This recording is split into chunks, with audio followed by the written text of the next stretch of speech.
तो कहानी की शुरुआत में हम चार दोस्तों को एक गाड़ी में देखते हैं जिनकी उम्र थोड़ी ज्यादा थी और वो अपनी छुट्टियां गुजारने ट्रिप पर जा रही थी। वो अपने ही केबिन में रहने वाली थी जो पहाड़ के बिल्कुल ऊपर था और ये पूरा ही एरिया पहाड़ों से घिरा हुआ था, जो जाहिर है बहुत खूबसूरत जगह थी। गाड़ी में एक औरत बैठी थी जिसका नाम डाई होता है। उसके साथ दो दोस्त थी और एक दोस्त का डॉग भी साथ जा रहा था। पर डाई के चेहरे को देखने से लग रहा था कि उसे जानवर खास पसंद नहीं है। अब कुछ ही देर के बाद वो अपने केबिन में पहुंच जाती है जो शहर के शोर से दूर बिल्कुल अलग था। अंदर पहुंचकर डाई के दोस्त कहते हैं कि हम जरा पास बने गांव में जा रहे हैं, तो तुम भी डाई हमारे साथ चलो। पर वो ये कहकर मना कर देती है कि नहीं तुम लोग जाओ, क्योंकि सफर में मैं काफी थक गई हूँ, तो यही रुककर आराम करूंगी। वो दोनों इसकी बात मान लेते हैं और वहाँ से निकलने लगती है। पर अपने डॉग को वो डाई के पास ही छोड़ देती है। उनके जाने की थोड़ी देर के बाद डाई उनके डॉग से दोस्ती करने का सोचती है। वो उसके पास जाकर उसके ऊपर हाथ फेरती है, पर जैसे डॉग ने पीछे मुड़कर देखा वो काफी डर गई, क्योंकि उसे जानवरों की इतनी समझ नहीं थी। सुबह जब उसकी आँख खुली तो अपने दोस्तों के कमरे में चेक करने जाती है जो अभी तक वापस नहीं आए होते। वो सोचने पड़ गई, उसे दोनों की फिक्र हो रही थी, इसीलिए वो डॉग को लेकर उन्हें ढूंढने निकल जाती है। वो काफी दूर तक निकल आई थी पर आसपास उसे कोई भी दिखाई नहीं देता। जब भी आगे बढ़ रही थी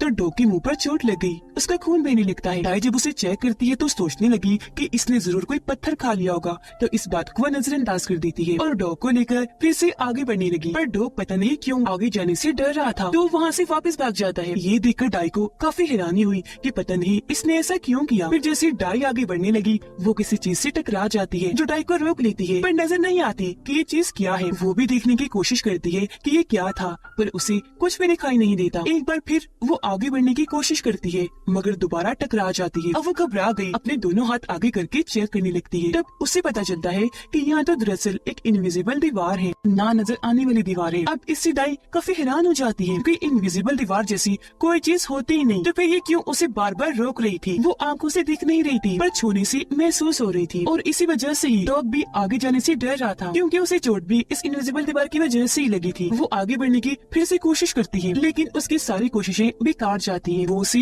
पार ही नहीं कर पा रही थी। ये देखकर डाई दूसरी तरफ जाने लगती है इस सोच के साथ कि शायद वहाँ कोई भी इनविजिबल दीवार ना हो। जब भी वहाँ पहुँचती है तो सामने एक फार्म को देखती है जिसमें एक बड़ा कपल था। उन्हें देखकर डाई को तसल्ली हुई, पर जैसे वो आगे बढ़ने लगी एक बार फिर किसी और इनविजिबल दीवार से टकरा जाती है। वो समझ गई थी कि इस तरह की दीवार इस पहाड़ के हर तरफ है। डाई अब इनविजिबल दीवार पर हाथ मारकर उस बूढ़े कपल को आवाज लगाती है, पर हैरत उन्हें कुछ भी सुनाई नहीं देता। फिर अचानक डाई चौंक गई क्योंकि उसी फार्म में गड़बड़ लग रही थी। वो दोनों को गौर से देखती है। उससे पता चला कि वो बूढ़ा कपल काफी देर से एक ही पोजीशन में रुका हुआ है। दोनों ने एक बार भी खुद को हल्का सा भी नहीं हिलाया। ऐसा लग रहा था जैसे उन दोनों के लिए वक्त जैसे रुक गया हो, क्योंकि उनके आसपास की हर चीज हिल रही थी सिवाय उन दोनों के। ये देखकर अब डाई को डर लगने लगा था। वो धीरे धीरे पीछे हटने लगी, पर फिर थक हार कर वो वापस अपने केबिन में आ गई। डर तो उसे लग ही रहा था पर फिर भी वो सो जाती है। रात को उसे बुरा सपना आया जिसमें वो देखती है कि वो इनविजिबल दीवार उसे ऐसी अपनी कैद में रख रही है कि वो फैलते फैलते उसकी केबिन तक आ गई। उसे लग रहा था कि ये दीवार मुझे इस तरह कैद कर लेगी कि अपने अंदर जकड़ कर मार देगी। ये सोचकर वो काफी दुखी हो गई, जोर जोर से चिल्लाने लगती है, जिसके अगले ही पल एक झटके से उसकी आंख खुल गई। उसे तसल्ली हुई ये देखकर कि मैं बस सपना देख रही थी। सुबह को वो दोबारा इनविजिबल दीवार को देखने चाहती है इस उम्मीद के साथ कि शायद वो वहाँ से चली गई होगी, लेकिन अभी भी वो वैसी की वैसी ही थी। वो फार्म हाउस के भी पास गई मगर इस बार वो बूढ़े कपल को दूरबीन से देखती है जो अभी तक उसी पोजीशन में रुके हुए थे। तभी डॉग दूसरी तरफ भागने लगा। उसे देखकर डाई भी पीछे पीछे भाग जाती है, जहाँ वो कुछ दूरी पर डॉग के साथ एक गाय को खड़ा देखती है जो ब्राउन रंग की प्यारी सी गाय थी। वो डाई को देखते ही उसकी तरफ बढ़ने लगी। ये देखकर वो काफी डर गई। उसे कुछ समझ नहीं आती कि कहाँ भागो, लेकिन वो गाय उसे कुछ नहीं कहती बल्कि एक जगह रुककर घास खाने लगी और अब वो भी डाई के पीछे पीछे जाने लगी। ये देखकर वो उसे अपने केबिन में ले आई क्योंकि वो अब उसका घर बन चुका था। अब एक तरह से वो इस गाय को अपने लिए मुसीबत ही समझ रही थी, क्योंकि उसकी भूख मिटाने के लिए डाई को हर रोज उसके लिए घास लाना होगा। पर क्योंकि वो बेचारी भी अकेली थी तो गाय को भी वो अपने साथ ही रखने का फैसला करती है। वो गाय का दूध निकालने लगी और गाय का दूध पीकर वो आज तो अपनी भूख मिटा लेती है, पर उसे इस बात की फिक्र हो रही थी कि धीरे धीरे खाना यहाँ पर खत्म हो रहा है। अगली सुबह जब डाई जागी तो उसे एक आइडिया आया। वो अपने दोस्त की गाड़ी के जरिए इस दीवार को पार करने का सोचती है। वो गाड़ी में बैठकर जोर से उसे दीवार से टकरा देती है, जिससे गाड़ी का अगला हिस्सा पूरी तरह तबाह हो जाता है और तो डाई के सर पर भी चोट लगी। लेकिन इससे इनविजिबल दीवार को कुछ नहीं हुआ, हल्की सी खरोच भी नहीं आई उस पर। वो वैसी की वैसी ही रही। अब डाई को दीवार के उस पार एक गाड़ी खड़ी हुई दिखाई दी, पर इसका कोई फायदा नहीं था क्योंकि उसके अंदर भी कोई नहीं था।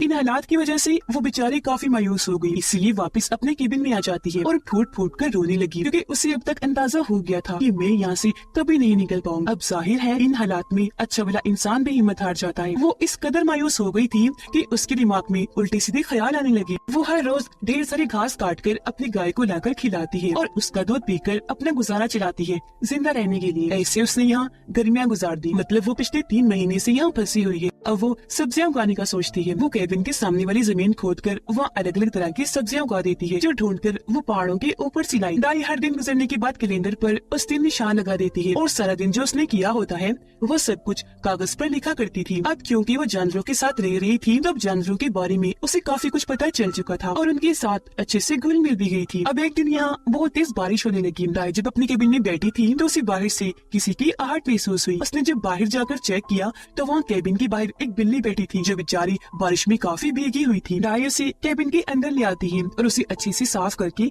एक जगह पर बिठा देती है। वो बिल्ली भी इनकी तरह ही अकेली थी, इसलिए दाई उसे भी पालने का सोचती है। अब यहाँ एक किस्म की दाई की एक फैमिली बन गई थी। अब वक्त के साथ साथ वो शिकार करना भी सीख रही थी, क्योंकि जाहिर है सब्जियों को उगने में अभी टाइम लगेगा, मगर शिकार करते हुए अक्सर उसे बहुत सारी मुसीबतों का सामना भी करना पड़ता था, जैसे कि उसे चोटें लग जाया करती थी। पर वक्त गुजरने के साथ साथ वो इसमें काफी अच्छी होती जा रही थी। इस चीज में उसका साथ डॉग भी दिया करता था। अब एक दिन जब वो शिकार के लिए निकल रही थी तो उसकी नजर सामने खड़े ट्रक पर गई, जिसे अक्सर आते जाते वो देखा करती थी। पर आज वो ट्रक काफी करीब खड़ा था, जिसे देखकर उसके अंदर एक उम्मीद पैदा हुई कि शायद यहाँ मेरे अलावा कोई और भी है और मैं यहाँ से निकल सकती हूँ। मगर जैसे वो ट्रक के करीब जाने लगी, फिर से उस इनविजिबल दीवार से टकरा जाती है, जिससे उसकी सारी उम्मीदें वही टूट जाती है। वो मायूस होकर वापस आ ही रही थी कि तभी उसकी नजर अपनी पहाड़ी के पास बने घर पर गई। वो दूरबीन लेकर वहाँ देखने लगी, पर बदकिस्मती से वो घर भी खाली था, वहाँ भी कोई नहीं रहता था। लेकिन दाई इस घर के पास ही बैठ जाती है, क्योंकि यहाँ का नजारा बेहद ही खूबसूरत था। एक सुकून सा था, हल्की हल्की सी हवा चल रही थी, इसलिए दाई को वहाँ नींद आ जाती है। पर जब उसकी आँख खुली रात हो चुकी थी,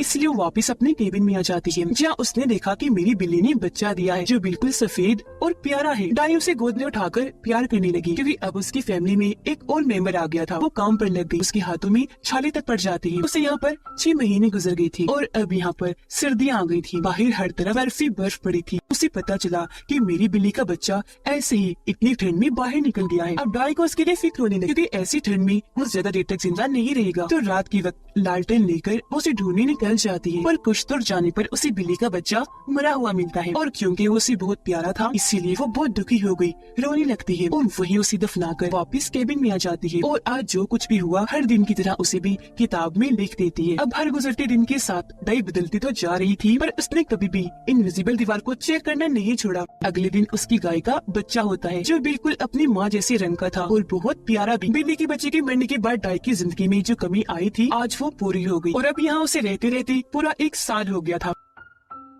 एक दिन जब वो बोर होने लगी तो अपने जानवरों को घुमाने पहाड़ी वाले घर के पास ले जाती है, जो जगह उसे बहुत पसंद थी। तो आज रात दाई यही रुकने का फैसला करती है। टाइम बहुत जल्दी गुजरता जा रहा था, गर्मियाँ भी निकल गयी और अब फिर से पतझड़ का मौसम आ जाता है। ये दिन भी गुजर गए, जिसके बाद अब यहाँ सर्दियाँ आने वाली थी और यहाँ दाई ने पहले अपने खाने और आग जलाने के लिए लकड़ियों का बंदोबस्त कर लिया था, ताकि उसे या उसके जानवरों को इस बर्फीली ठंड में कोई दिक्कत ना हो। एक दिन जोरों की ठंडी हवा चली, दाई को बाहर किसी परिंदे की आवाज सुनाई दी। वो जब चेक करने बाहर गयी तो पेड़ पर एक कौवे को देखती है, जो वहाँ अकेला बैठा था और उसका रंग सफेद था। अब यहाँ दाई समझ जाती है कि बाकी कौवों ने इसका साथ इसके रंग की वजह से छुड़ा होगा, तो वो उसका अकेलापन समझ जाती है, क्योंकि उससे बेहतर ये कौन जान सकता था कि अकेला रहना कितना तकलीफ दी है। वो उस कौवे को भी अपने साथ शामिल कर लेती है और उससे खाना डालती है। ऐसे वक्त गुजरता गया और फिर से 1 साल बीत जाता है। एक दिन फिर से दाई अपना वक्त गुजारने के लिए अपने जानवरों को लेकर पहाड़ी वाले घर के पास जाती है, पर हमेशा की तरह इस बार उसे वहाँ अच्छा नहीं लगता। अब दाई अपनी इस कैद भरी जिंदगी से उकता चुकी थी। यही वजह है कि अब उसे यहाँ का सब कुछ बेकार लग रहा था। उसे अजीब सा महसूस हुआ, तो वो अपने जानवरों को लेकर वापस अपने केबिन में आ जाती है। और अब यहाँ उसे 3 साल गुजर गए थे। एक दिन वो अपने डॉग के साथ शिकार करके वापस आ रही थी, तब उसे अपने गाय के बच्चे के चिल्लाने की आवाज आती है, जो सुनकर वो घबरा गई। वो भी जल्दी से भागी और उसका डॉग भी आकर देखती है कि कोई आदमी हाथ में कुल्हाड़ी लिए गाय के बच्चे को मारने की कोशिश कर रहा है। उसे कुछ समझ नहीं आती कि क्या करूँ। वो जोर से चिल्लाती है। वो इनविजिबल दीवारें ऐसी है जिसके अंदर आना तो इंसान के बस की बात है, पर यहाँ से निकलना किसी के बस की बात नहीं। वो आदमी फिर भी कुल्हाड़ी नहीं छोड़ता। हालांकि डॉग भी उसे रोक रहा था, उसके हाथ पर काट लेता है, पर वो आदमी तो उसे मारने के लिए जैसे पागल ही हो गया था। डाई को कुछ समझ नहीं आता। वो वहाँ से अपने केबिन की तरफ भाग जाती है और जल्दी से अपनी गन लेकर बाहर आ गई, लेकिन आने में उसे देर हो गई थी, क्योंकि तब तक उस आदमी ने गाय के बच्चे के साथ साथ डॉग को भी मार दिया था। ये देख वो जैसे पागल ही हो गई, अपना कंट्रोल खो देती है। उस आदमी की तरफ गन करके उसके सीने में गोली मारती है, जिससे वो वही मारा जाता है। ऐसे भी जब उसका गुस्सा ठंडा नहीं होता तो वो उस आदमी की लाश को बाहर से नीचे फेंक देती है और रोती रोती गाय के बच्चे और डॉग को वहीं पर दफना देती है। वो दुखी होकर एक जगह बैठ गई, क्योंकि अब उसकी फैमिली में सिर्फ उसकी बड़ी गाय ही बची थी। वो अपनी गाय को लेकर वापस कैबिन में आ गई और अपने दुखों को उस किताब की आखिरी कागज पर लिखकर इस किताब को पूरा कर देती है। अब इस कहानी के जरिए हमें बताया गया है कि इंसान की जिंदगी ऐसी ही है। इंसान को अपनी मुश्किलात की वजह से ये सोचना नहीं चाहिए कि जिंदगी कब दी एंड हो रही है, या वो ये सोचे कि मेरी जिंदगी खत्म हो ही जाए तो अच्छा है, बल्कि ये जिंदगी जैसी भी है इंसान को खुशी खुशी गुजारनी चाहिए, क्योंकि तभी आप सुकून से रह पाएंगे। लेकिन जो जिंदगी का सफर है, असल सीख तो इंसान को उसमें ही मिलती है। इसी मैसेज के साथ ही इस मूवी की कहानी यहीं पर खत्म हो जाती है। वीडियो को लाइक और शेयर करें। रोज नए मूवी एक्सप्लेनेशन वीडियो देखने के लिए चैनल को जरूर सब्सक्राइब करें।